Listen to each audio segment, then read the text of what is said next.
เมื่อนี้บรรยากาศในครัวมาป่างกะจิบ่เร่งรีบปานใดช่วงเที่ยงออเดอร์กะจิบ่หลายพี่น้องจ้าครัวมาป่างกะต่างคนต่างเฮ็ดงานตามหน้าที่ของเจ้าของละจ้าพี่โต้ยเพิ่นมีหน้าที่ผัดก็ผัดไปพี่ดอกไม้มีหน้าที่ยำก็ยำไปส่วนสมะป่างก็มาคุ้มคั่วทอดละพี่น้องจ้าทอดอีหยังละสมะป่างจ้าโอ้ยทอดเอ็นไก่กับเฟรนช์ฟรายให้ลูกค้าพี่น้องเพราะว่ามื้อนี้ชิลคักชิลแน่มามื้อนี้สมะป่างจะพาเฮ็ดน้ำผัดไทยสูตรพี่บอกทำกินได้ทำขายรวยนะเจ้าค่ะก็ถือว่ากักสูตรบ่ กับบ่กักแม่ล่ะพี่น้องจ้าก็ถือว่าเอาไปเฮ็ดกินกันแซ่บๆแซ่บๆเนาะแต่ว่าสำหรับปังก็สิเฮ็ดหลายเติบส่วนตัวใส่น้ำตาลมะพร้าวแท้จัก3กิโลน้ำปลาแท้ขวดหนึงอาหารไทยนี่ส่วนมากมันก็จะมี3รสนะพี่น้องจ้าเว้นแต่ว่าเมนูนั้นๆอีหยังสินำจ้าแต่ว่าผัดไทยหวานต้องนำนะเจ้าค่ะเค็มตามจ้าโอ้เปรี้ยวตามเค็มห่างๆนะเจ้าค่ะแต่ส่วนมากถ้าเป็นย่ำก็เปรี้ยวนำหวานตามเค็มห่างๆสิประมาณนั้นแหละพี่น้องจ้า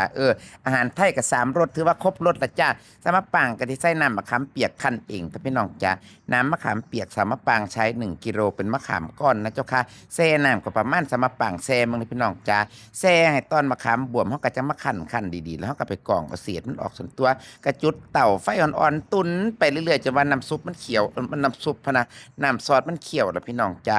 ลืมบอกสามะปางกะสิตัดซีอิ๊วดำไปน้ำจักหน่อยเด้อเวลาผัดไทยมามันจะได้สีสวยนะเจ้าค่ะสมัยตะกี้สามะปางใส่ฮอดพริกป่นน้ำบัดนี้ส่วนมากหาลางเทียเด็กหน่อยก็กินบ่ได้ว่ามันมีพริกผู้เฒ่าก็กินบ่ได้เป็นบางคนซั่นเด้สามะปางก็เลยตัดออกไปใครอยากปรุงพริกเผ็ดๆก็ไปปรุงที่โต๊ะอาหารนะเจ้าค่ะมักไข่มักมันมักเผ็ดก็ใส่เผ็ดเจ้าค่ะอาคาตะเว้าเลียงผัดไทยมาฮอดใส่ละสามะปางจ้าเมื่อนี้ก็เป็นมื้อรอบเฮ็ดน้ำผัดไทยเฮ็ดกระเทียมเจียวแล้วก็แกงมัสมั่นไก่ส่วนตัวสามะปางก็เคี่ยวกะทิกับเครื่องแกงมัสมั่นจะว่าสิแตกมันพุ่นล่ะพี่น้องจ้าบ่ว่าจะว่าสิแตกมันดอกให้แตกมันไปเลยเจ้าค่ะสามะปางก็จะมาปรุงด้วยน้ำตาลมะพร้าวแท้ครึ่งกิโลแล้วก็น้ำปลานะคะประมาณ1เสียนะพี่น้องจ้าแต่ก็บ่เต็มจ้าตามด้วยกะทิลงไปอีกเทียนึงแกงมัสมั่นคันมันก็เป็นแซ่บเลยเด้อพี่น้องจ้ามื้อเจ้าว่าบ่จ้าเสร็จแล้วสามะปางก็สิข้นคุเรตุนให้มันเดือดซั่นตัวพอมันเริ่มสิเดือดแล้วสามะปางก็จะใส่น้ำมะขามเปียกอีกจัก2เสียแต่ก็บ่ได้เต็มเด้อพี่น้องจ้าก็ถือว่า